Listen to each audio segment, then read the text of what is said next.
This is the story of a painter who was tasked to show the epic and grand nature of war through a painting. At first, he denied it for obvious reasons, but when the Prime Minister of the United Kingdom wrote a personal letter asking him to do it, he reluctantly agreed. But the problems did not end there. When he arrived at the battlefields that showed less of battles and more of the aftermath, he just could not find the subject for this epic painting that was expected from him. One of the generals there suggested that he should paint the mighty tanks as they were the latest machines of World War I. And it made sense. What could be more epic than showing the mighty tank? But the painter declined. If you think about it, painting something epic about a war is not an easy task. Looking for the right subject, the painter came across a dressing station where he saw a bunch of soldiers suffering from a terrible attack of mustard gas. He was instantly struck by this sight and quickly made a visual note of what he saw. At that very moment, he knew what he wanted to paint. And while it is not something epic that shows the power of an army or a nation, it showed something far deeper and emotionally striking, something that tanks could never do. The painter was Singer Sargent, and the painting was this. Take a good look at it. If you found the entire scene overwhelming, then the painting worked, because this is exactly what the artist wanted to convey. When you look at a horrible scene, there is a lot to take in, and this is certainly a horrible scene. The first thing that latches onto your attention is the line of wounded soldiers walking in the middle. Then you notice another line of unfortunate soldiers who are also being led to the dressing station. But then your gaze shifts at the bottom of the canvas, and then at what's behind the soldiers. This pile of random shapes is actually wounded soldiers who are in so much pain that they cannot even walk ahead. But as they say, the devil is in the details, and Sargent has beautifully depicted a harrowing scene and added some things that require a bit of analysis. For example, can you see a group of people playing football in the background, or perhaps a slight tinge of pink in the sky? These things don't match up with the scene that is shown here, right? I mean, it's kind of odd to have a group of people just playing when there's a line of wounded soldiers walking ahead. In fact, there are so many things hidden in plain sight, and the story behind the painting is something everyone should know. So the first question that comes to anyone's mind is this: what happened to these soldiers? This is a depiction of a real event that happened around the end of World War I. The soldiers you see here are from the 3rd Infantry Division of the British Army.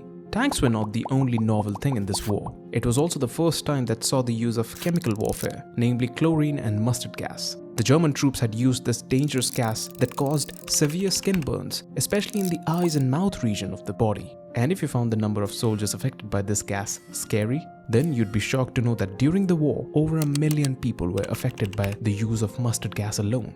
Those were some scary times.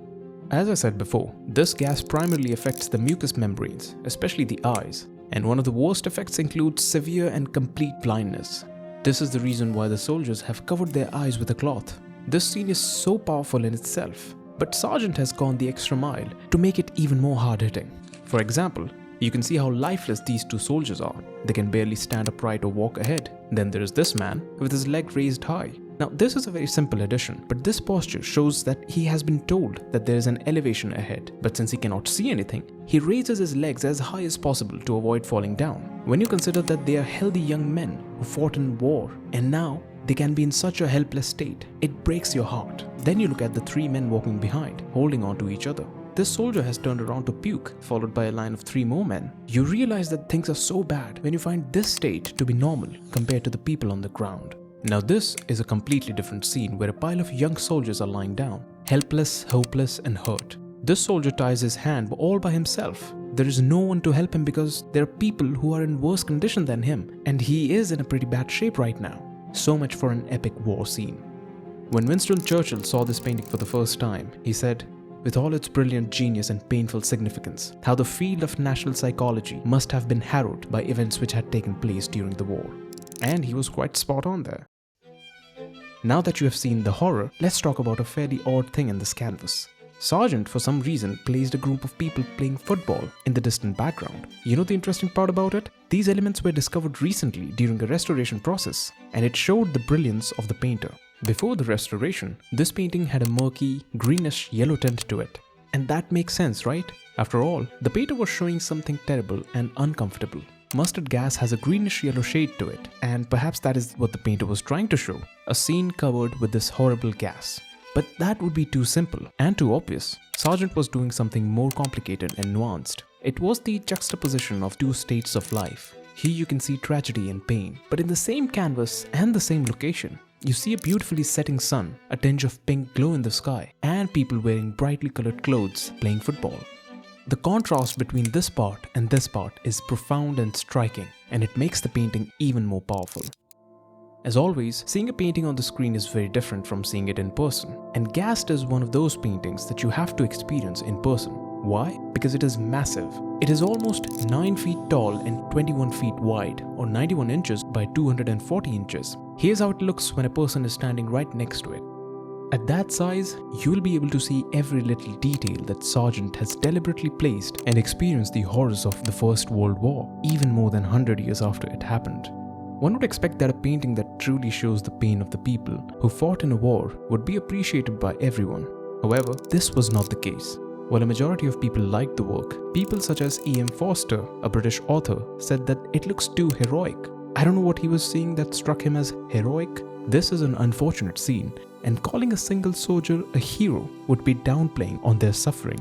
Virginia Woolf, another popular British author, said that it is too patriotic, which again makes no sense. Sargent is not showing the soldiers carrying the Union Jack with an expression of pride in their faces. These are broken men who are experiencing nothing but suffering, and the aim of the painter was to show the atrocities of war. Now here's another interesting thing to consider. This painting has been inspired by the Parable of the Blind by Peter Bruegel. You can watch the video on it here, after completing this one of course. The way these soldiers walk also signifies one of the most inhumane things about wars. While presidents and prime ministers sit in their executive chair, smoke a cigar and decide the policies, it is the soldiers who are led like blind people into suffering. What amazes me the most was the artist's ability to bring such a powerful scene on the canvas. Sargent was not your typical symbolist painter who would add such details and hidden meanings in his works. He was perhaps the most famous portrait painter of his time, creating beautiful paintings of very rich people. Beautiful but simple.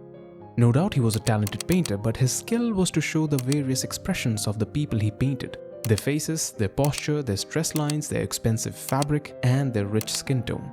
I'm surprised how beautifully the artist managed to put a powerful scene without showing anyone's faces in this painting, or even the eyes for that matter. But I guess that is what decades of experience gives you. Sargent was 62 years old when he painted Ghast, and it was one of his last paintings.